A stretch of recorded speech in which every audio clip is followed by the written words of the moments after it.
Thanks, Carlos, for the invitation, and thank you for having me. So, yeah, I don't know that he did me much of a favor, because you might have noticed that Omar and I have written a few papers about this, and they all kind of favor the switch. So I'm going to pay him back for that. Here's my disclosures. Again, I've looked at this question in this new operation, and thought a lot about this.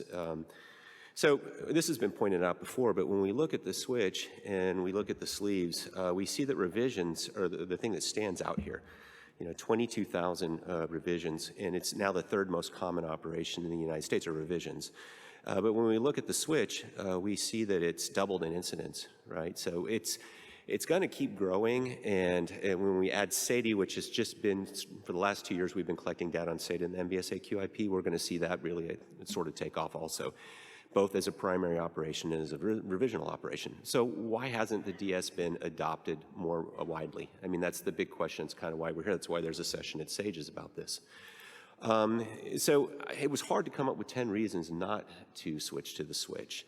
So what I did is I did come up with 10, and the switch here, this is essentially the switch. It's the kid, that doesn't get picked on the dodgeball team. He's just sitting out there in the corner, but maybe he's the best player on the whole court, right? So there's 10 reasons, and I put them into two categories. There's really perception, and I think a lot of the reasons are just perception. They're not really facts.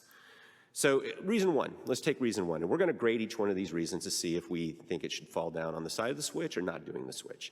So it's too difficult, right? Well, I don't know about that. There's a sleeve, right? Everybody in this room has probably done sleeves. And then there's two anastomoses, right?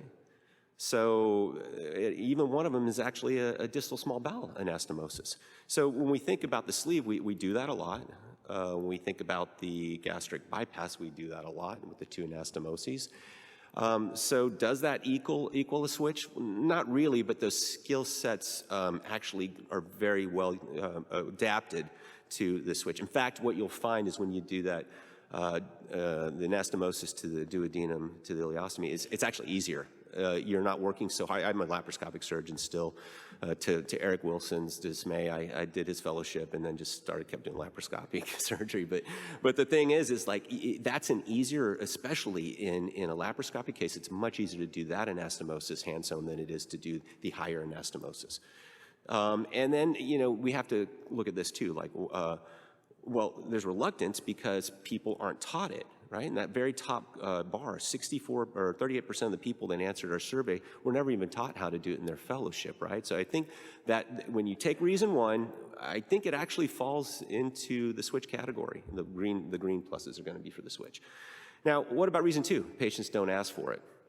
Well, patients don't know what to ask for. And what they're doing is they're relying on us to guide them. I mean, we are the experts on it. In fact, now you can be a certified expert. I would encourage everyone that hasn't taken the focused practice designation to go ahead and take it. Because you know what? It's already going to be used to differentiate surgeons. So I know people think there's not a good reason to do it, but Ann will tell you also that you should take it.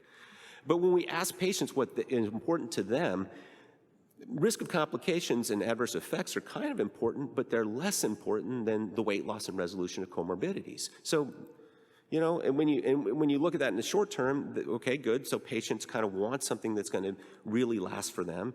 And then when we look at their quality of life, and this was just published in Obesity Surgery, we found in a meta-analysis that if you use the short form 36 and everything, our take-home message is that there's a clinically meaningful improvement in quality of life of the patient. So they are going to improve their lives. It's not something that's going to destroy their lives because they have to take vitamins or something like that. So, well, actually, that's not a good reason to do this, to not do the switch. What about number three? Well, bad outcomes with vitamins. Okay, all righty. That we know what they are, we know how to replace them, but we know that the most severe deficiencies are related to lack of compliance by the patient, and Sachin did a great job talking about that, how even if an insurance mandated rule is that they only see the dietitian one time, he makes them see the dietitian until he's satisfied. And so that, I think you do have to count that against the switch. So maybe that's a reason not to do the switch, especially in patients that you think are going to be non-compliant.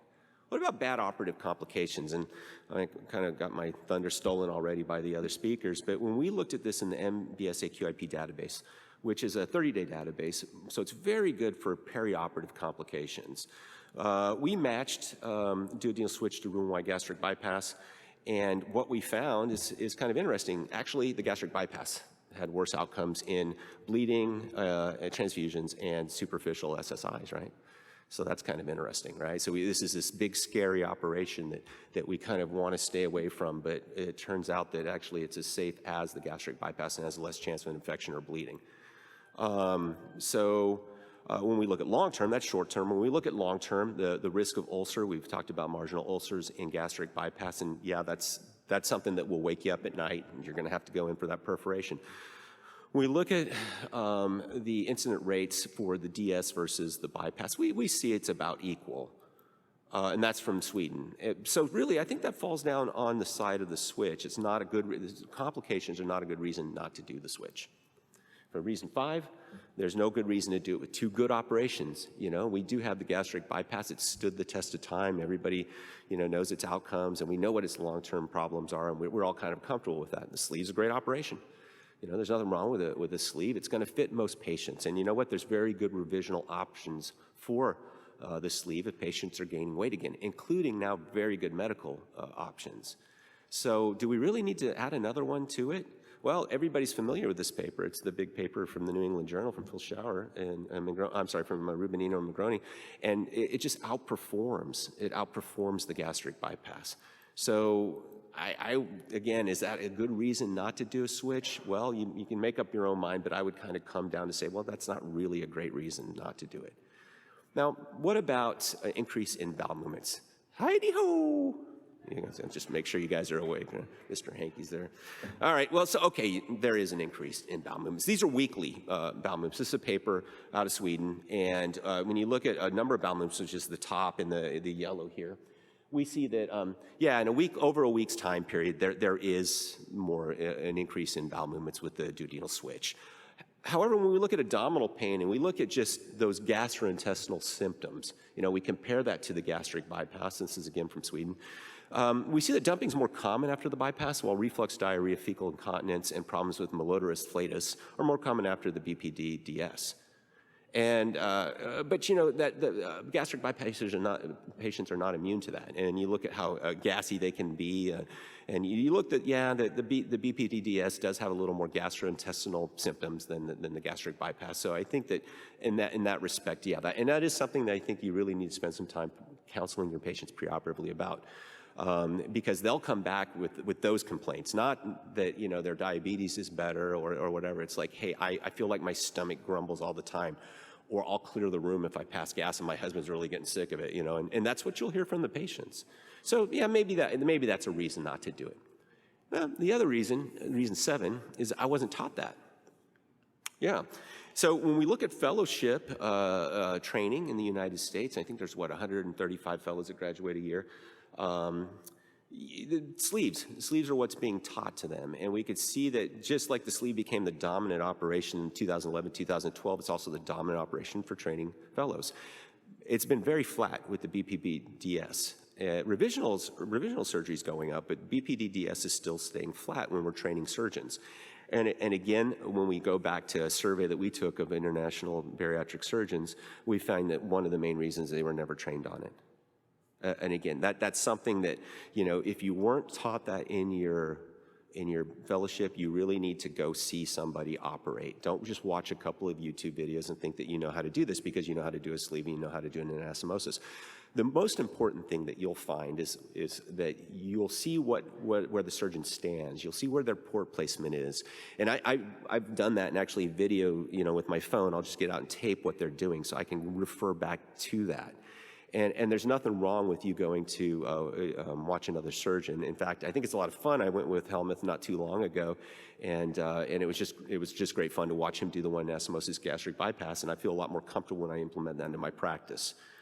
So train yourself on it. So yeah, that is a reason not to do the switch. Well, it's not a reason not to do it. It's a reason to approach it very cautiously.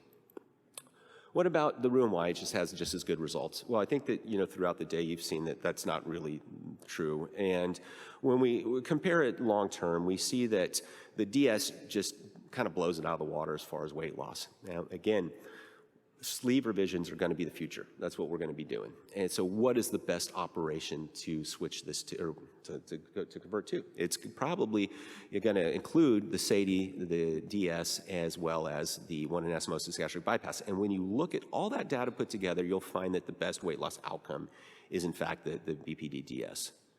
So that's going to, we can't use that as a reason not to do the switch. It takes longer, and it does. You have to be very careful when you operate, and you should especially approach that duodenal dissection very slowly and cautiously when you first start doing it. But your learning curve is only going to be about 3 or 4 cases before you're feeling pretty comfortable with that. But you still have to be very respectful of it. But when we look at this, the operative length for a BPDDS was 127 minutes, and when we compare that to the sleeve gastrectomy at 68 minutes or the bypass at 113 minutes, that's really not that different. And everybody should go at their pace, don't hurry through a surgery, move with purpose, but it's really not that big of a difference. So I would say that's equivalent, like kind of equivocal. You could put that in either category. And then I think the biggest reason actually is just inertia. We've got a hammer, so everything's a nail. And when you look at people that are being sleeved and the people, those of us that are doing a lot of revisions, you wonder sometimes, like, how did this person ever get sleeved in the first place? I mean, what was that thought process? This person wasn't going to do good with the sleeve. They had a BMI 60.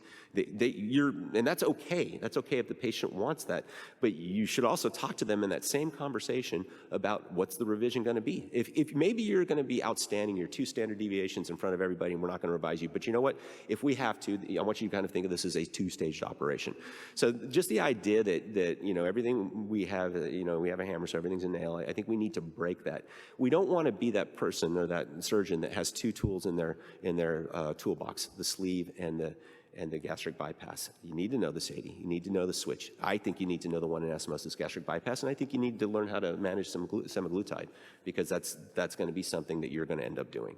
So it edges by, but I don't think there's really that many good reasons not to do it. Dr. Cottom, one of my favorite quotes from him is that a sleeve is just half a switch. And I first heard that way back in one of the Phil Shower meetings in Vegas, and it's kind of stuck with me for